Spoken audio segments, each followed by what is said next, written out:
সূরা আন-নাজিআত। রহমান রহিম আল্লাহ তাআলার নামে। শপথ সেই ফেরেশতাদের যারা নির্মমভাবে অবিশ্বাসীদের আত্মা ছিনিয়ে আনে। শপথ সেই ফেরেশতাদের যারা সহজভাবে নেককারদের রূহ খুলে দেয়। শপথ সেই ফেরেশতাদের যারা আমার হুকুম তামিল করার জন্য সাঁতরে বেড়ায়। শপথ সেই ফেরেশতাদের যারা হুকুম পালনে এগিয়ে চলে। শপথ সেই ফেরেশতাদের যারা সব কটি কাজ সুষ্ঠুভাবে পরিচালনা করে। কিয়ামত অবশ্যই আসবে। সেদিন ভূকম্পনের এক প্রচন্ড ঝাঁকুনি হবে। কবর থেকে সবাইকে ওঠানোর জন্য সাথে সাথে আরেকটি ধাক্কা হবে। এ অবস্থা দেখে সেদিন মানুষের অন্তরসমূহ ভয়ে কম্পমান হবে। তাদের সবার দৃষ্টি হবে সেদিন নিম্নগামী ও ভীত সন্ত্রস্ত। কাফেররা বলল, সত্যি কি আমাদের আগের অবস্থায় ফিরিয়ে নেওয়া হবে, আমরা পচে গলে হাড্ডিতে পরিণত হয়ে যাওয়ার পরও? তারা এও বলেছে, যদি আমাদের আগের জীবনে ফিরিয়ে নেওয়া হয় তাহলে সেটা তো হবে খুবই লোকসানের বিষয়। অবশ্যই তা হবে বড় ধরনের একটি গর্জন। এ গর্জন শেষ না হতেই দেখা যাবে তারা কবর থেকে উঠে জমিনের উপর সমবেত হয়ে গেছে। হে নবী, তোমার কাছে কি মুসার কাহিনী পৌঁছেছে? তাকে যখন তার মালিক পবিত্র তুয়া উপত্যকায় ডেকে বলেছিলেন, যাও ফেরাউনের কাছে, কারণ সে বিদ্রোহ করেছে।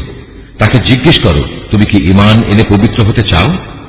তাকে এও বলো, আমি তোমাকে তোমার মালিকের কাছে পৌঁছার একটা পথ দেখাতে পারি, এতে তুমি হয়তো তাকে ভয় করবে। অতঃপর সে তাকে আমার পক্ষ থেকে নবুয়তের বড় একটি নিদর্শন দেখালো। কিন্তু সে ব্যক্তি নবীকে মিথ্যা সাব্যস্ত করল এবং সে তার বিরুদ্ধাচরণ করল। অতঃপর ষড়যন্ত্র করার মানুষে সে সেখান থেকে ফিরে গেল। সে লোকজন জড়ো করল এবং তাদের ডাক দিল। তারপর বলল, আমি হচ্ছি তোমাদের সবচেয়ে বড় রব। অবশেষে আল্লাহ তাআলা তাকে আখিরাত ও দুনিয়ার আযাবে পাকড়াও করলেন। অবশ্যই এমন সব লোকের জন্য এতে শিক্ষার নিদর্শন রয়েছে যারা আল্লাহ তাআলাকে ভয় করে। তোমরা বলো, তোমাদের দ্বিতীয়বার সৃষ্টি করা কি বেশি কঠিন, না আকাশ সৃষ্টি করা বেশি কঠিন? আল্লাহ তাআলা তা বানিয়েছেন। আল্লাহ তাআলা শূন্যের মাঝে তা উঁচু করে রেখেছেন।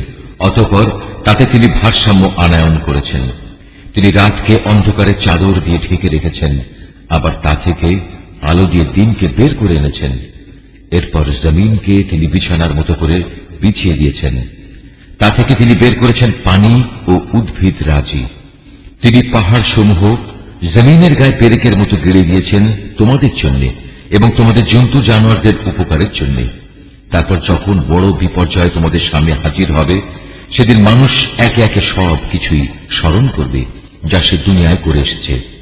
সেদিন সে ব্যক্তি দেখতে পাবে তার জন্য জাহান্নাম খুলে ধরা হবে।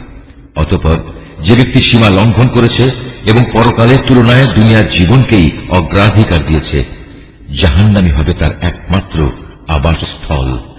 আবার যে ব্যক্তি তার মালিকের সামনে দাঁড়ানোর এ দিনকে ভয় করেছে এবং এ ভয়ে নিজের নফসকে কামনা বাসনা থেকে বিরত রেখেছে, অবশ্যই জান্নাত হবে তার ঠিকানা। তারা তোমার কাছে জানতে চায় কিয়ামত কখন সংঘটিত হবে।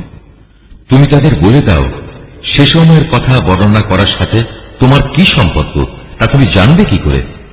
তার আগমনের চূড়ান্ত জ্ঞান একমাত্র তোমার মালিকের কাছেই রয়েছে। তুমি হচ্ছ সাবধানকারী সে ব্যক্তির জন্য যে একে ভয় করে। যেদিন এরা কিয়ামত দেখতে পাবে, সেদিন এদের মনে হবে তারা এক বিকাল অথবা এক সকাল পরিমাণ সময় দুনিয়ায় অতিবাহিত করে এসেছে।